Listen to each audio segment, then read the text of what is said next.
Bismillah. Assalamualaikum warahmatullahi wabarakatuh. Alhamdulillahilladzi an'amana bi ni'matil imani wal islam wa nusalli wa nusallimu ala khairil anami sayyidina Muhammad wa ala alihi wa sahbihi ajma'in. Amma ba'd. Santri sekalian yang berbahagia, yang pertama, marilah kita senantiasa bersyukur kepada Allah Subhanahu wa taala atas segala limpahan rahmat, taufik serta hidayahnya kepada kita semua. Salawat serta salam semoga selalu tercurah limpahkan kepada junjungan kita, yaitu Nabi Allah Muhammad sallallahu alaihi wasallam.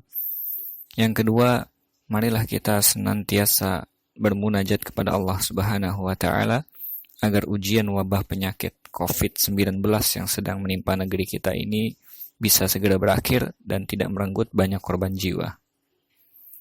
Santri sekalian yang berbahagia, insya Allah kurang lebih 2 pekan ke depan kita akan mengikuti kegiatan prapondok bagi santri baru dan daurah Quran bagi santri yang lama. Salah satu pokok pembahasan yang tidak kalah penting di dalam 2 program di atas adalah pelajaran akhlak dan adab. Tentu saja kita pasti pernah mendapatkan pelajaran akhlak dan adab, baik ketika kita berada di sekolah dasar, SD, maupun sekolah menengah pertama, SMP. Betul tidak? Baik ketika berada di rumah maupun di sekolah, secara tidak langsung kita dididik untuk memiliki akhlak yang baik selama berinteraksi dengan orang lain. Nah, pertanyaannya adalah, mengapa sih kita harus memiliki akhlak dan adab yang baik? Mengapa agama Islam, agama yang kita cintai ini sangat menekankan sekali pada perkara akhlak setelah tauhid?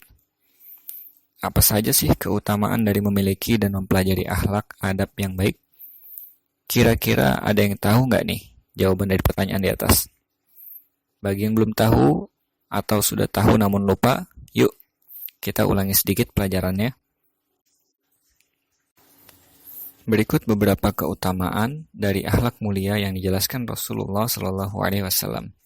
Mohon disimak dan dicatat dengan baik ya. Yang pertama, sebaik-baik manusia adalah orang yang memiliki akhlak yang baik atau mulia. Hal ini sebagaimana sabda Rasulullah SAW. Inna min khiyarikum ahasinukum akhlaqa. Sesungguhnya sebaik-baik kalian adalah yang paling bagus akhlaknya. Muttafaqun alaih.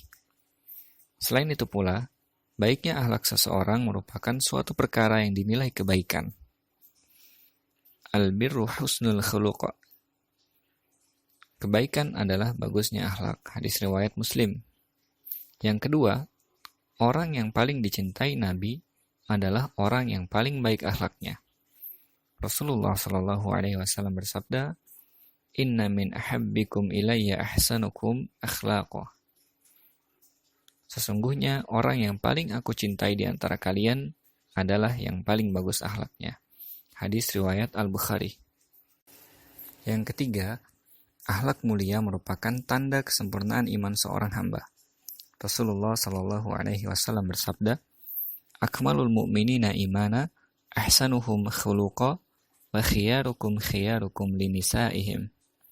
Yang paling sempurna keimanan seorang mukmin adalah yang paling bagus akhlaknya, dan sebaik-baik kalian adalah yang paling baik terhadap istri-istrinya. Hadis riwayat At-Tirmizi, dan beliau berkata hadis ini hasan sahih.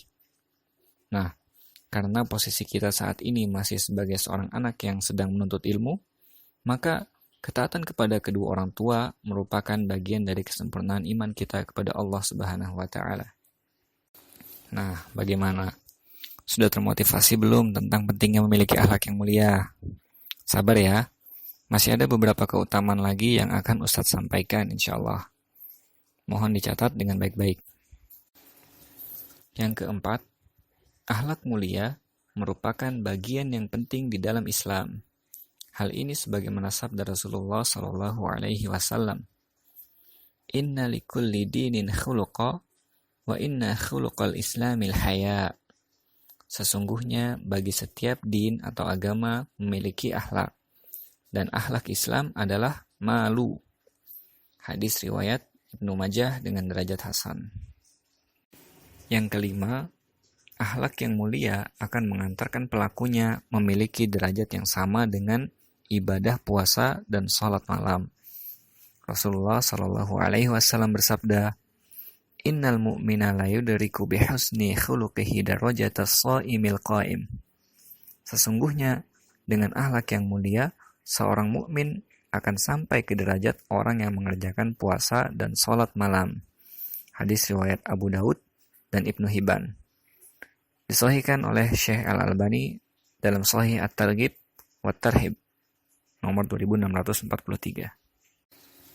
Yang keenam, akhlak mulia memiliki timbangan yang berat di akhirat kelak.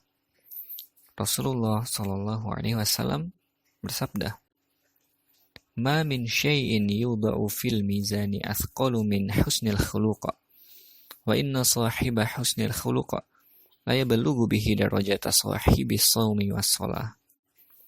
Tidak ada sesuatu pun yang lebih berat timbangannya dari akhlak mulia ketika diletakkan di atas mizan atau timbangan amal.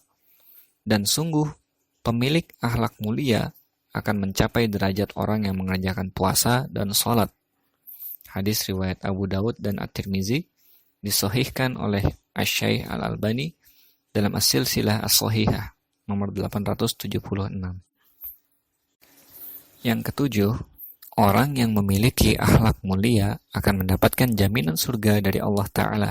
Sebagaimana sabda Rasulullah Sallallahu Alaihi Wasallam, Ana za'imu baitin fi rabdil jannah, liman tarakal mira'a wa in kana muhiqqa, wa baitin fi wastil jannah, liman tarakal kadhiba wa in kana mazih, wa baitin fi a'lal jannah, liman hasuna khuluqah.